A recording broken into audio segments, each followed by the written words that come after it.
இந்த வியாழக்கிழமை இந்த மாலை வேளையிலே நம்முடைய யெகோவா நிசி லா அசோசியேட்ஸ் மூலியமாக கர்த்தருடைய மாபெரும் கிருபையினால் ஒரு ரெஜிஸ்ட்ரேஷன் பத்திரப்பதிவுடைய வேலைகள் முடிந்து இந்த வேலையிலும் உண்டாகக்கூடிய நம்முடைய யெகோவா பேங்கிங் லோன்ஸ் பயணங்கள், இந்த வேலையிலும் கர்த்தராகிய இயேசு கிறிஸ்துவனுடைய 954 சத்தியம், ஆறுதல், தேறுதல், மாறுதல், இது மூன்றையும் ஒவ்வொரு மனிதனும் எதிர்பார்த்து கொண்டிருக்கிறோம். இதை குறித்ததான சத்தியம் இன்றைக்கு கர்த்தராகிய இயேசு கிறிஸ்து தரப்போகிறார்.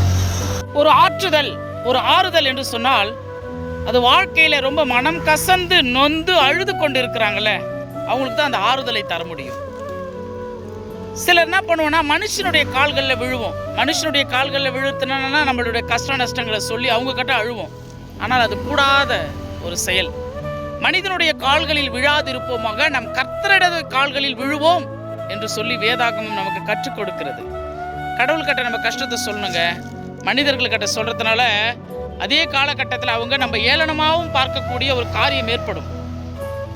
இந்த ஆண்டவருடைய பிள்ளைகள், ஆண்டவரை நம்பியிருந்தவர்கள் எல்லோருமே அழுவதை கூட ஆண்டவரிடத்தில் தான் அழுதார்கள். அதிலே நன்மை உண்டு.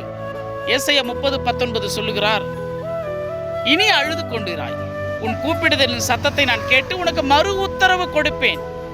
நம்ம தெய்வம் அப்படிப்பட்ட ஒரு தெய்வம். ஒரு லைவான உண்மையான எக்ஸாம்பிள்லாம் பைபிளில் பார்த்தோம் என்று சொன்னால், ஆகார் என்ற ஒரு பெண்மணி தன் பிள்ளை தண்ணீர் இல்லாமல் வனாந்தரத்தில் கண்ணெதிரே சாகிறதை கண்டு கடவுளை நோக்கி அழுதாள். பிள்ளையாகிய இஸ்மவேலை கர்த்தர் பிழைக்கச் செய்தார். அன்னாள் என்ற ஒரு பெண்மணி, எனக்கு குழந்தை பாக்கியம் இல்லை, இந்த ஊரார் ஜனங்கள் எல்லாம் என்னை ஏளனமாய் பேசுகிறார்கள், கடவுளுடைய ஆலயத்தில் சென்று அழுதால் சாமுவேல் என்ற ஒரு தீர்க்கதரிசியை கர்த்தர் ஆண் பிள்ளையை கொடுத்தார்.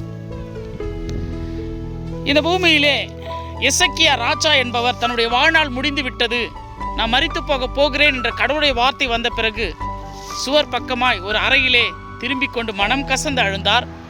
15 வருடங்கள் வாழ்க்கையிலே தேவன் அவனுக்கு வாழ்நாளை கூட்டி கொடுத்தார்.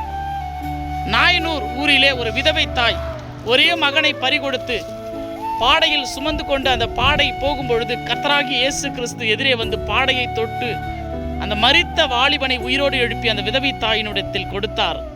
அந்த பெண்மணியினுடைய அழுகை சந்தோஷமாய் மாறினது. மரியாள் என்ற ஒரு பெண்மணி, நான் மிகப்பெரிய பாவம் செய்து இந்த உலகத்தில் வேசித்தனங்களினால் ஜனங்கள் என்னை கல்லெறியும்படியாய் என்னை துரத்துகிறார்கள் என்று அழுதாள். அவளுடைய பாவத்தை மன்னித்து அவளை ரட்சித்து அவளை சீஷியாக கர்த்தர் ஏற்றுக்கொண்டார். அப்போ அழுது கொண்டு இருக்கிறவர்களை கர்த்தர் ஆட்சி தன்னுடைய பிள்ளைகளாய் அற்புதங்களை செய்து வழிநடத்திய இயேசு கிறிஸ்துவை மட்டும்தான் நம்ம நோக்கி அழணும். இரண்டாவது, விழுந்து போய் நம்ம கிடப்போம். சில வேளைகளிலே விழுகிறவர்களை கர்த்தர் தூக்கி விடுகிறார். விழுந்து போய் கிடந்தா இந்த உலகம் பார்த்து நம்மை ஏளனமாய் பேசும், இப்படிலாம் வாழ்ந்தான், அப்படிலாம் இருந்தான், இன்னைக்கு பார்த்து எப்படி இருக்கிறான்னு. இயேசு கிறிஸ்து அப்படி அல்ல, விழுகிறவனை அவர் தூக்குகிறார்.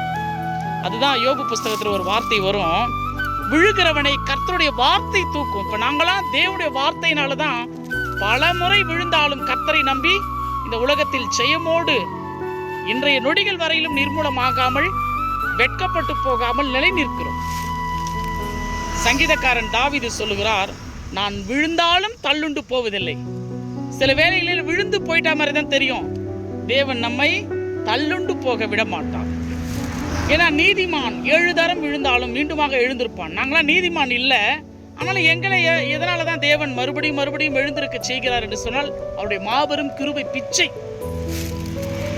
ஏன்னா மீகா புஸ்தகம் சொல்லும், என் சத்துருவே எனக்கு விரோதமாய் நீ சந்தோஷப்படாதே, நான் விழுந்தாலும் எழுந்திருப்பேன், நான் இருளிலே உட்கார்ந்தால் என் கர்த்தர் எனக்கு வெளிச்சமாய் வருவார். இந்த வார்த்தைகள் தான் எங்களை இன்றைய நாளிலும் நாங்கள் விழுந்து போனாலும் எழுந்து ஓடும்படியாய் கர்த்தர் எங்களை நிர்மூலமாக்காமல் பாதுகாத்து வருகிறார். அதனால இயேசு கிறிஸ்து நம்மை விழுந்தாலும் தூக்கி விடுகிறவர். மூன்றாவது, அவரை தொழுது கொள்ள வேண்டும். எல்லாருக்குமே கர்த்தருடைய கிருபை கிடைக்காது, அவரை தொழுது கொள்ள வேண்டும். கர்த்தரை தொழுது கொள்ளுகிறவர்கள் தான் எப்பொழுதுமே என்னது ரட்சிக்கப்படுவார்கள். நம்ம ரட்சிக்கப்படணும். பரிசுத்த அலங்காரத்துடன் அவரை தொழுது கொள்ள வேண்டும். கர்த்தரே ஆவியானவர், அவரை ஆவியோடு உண்மையோடு தான் தொழுது கொள்ள வேண்டும். அது ஒரு நாள் தொழுது கொள்வேன், வாரத்துக்கு ஒரு நாள், அப்படிலாம் கிடையாது. சதா காலங்களிலும் அவரை தொழுது கொள்ள வேண்டும். அப்படிப்பட்ட ஆண்டவராகிய இயேசு கிறிஸ்து தான் நமக்கு சிலுவையில் நம் பாவங்களுக்காக மரித்து உயிரோடு எழுந்து இன்றைக்கு உலகமெல்லாம் பரிசுத்த ஆவியாய் நம்மோடு கூட வாழ்ந்து வருகிறார். நம்மளை தேற்றுகிறவர், நாம் விழுந்தாலும் தூக்குகிறவர், நம்மை அதிசயமாய் மாற்றுகிறவர் ஆண்டவராகிய இயேசு கிறிஸ்து. அவரை தெய்வமாக தேடி வாருங்கள். கர்த்தர் நம் ஒவ்வொருவரையும் ஆசீர்வதித்து ரட்சிப்பாராக. நாளைய தினத்தில் வேறொரு தேவ செய்திகளோடு நான் உங்கள் காட் சர்வன்ட் சகரியா சதீஷ்குமார்.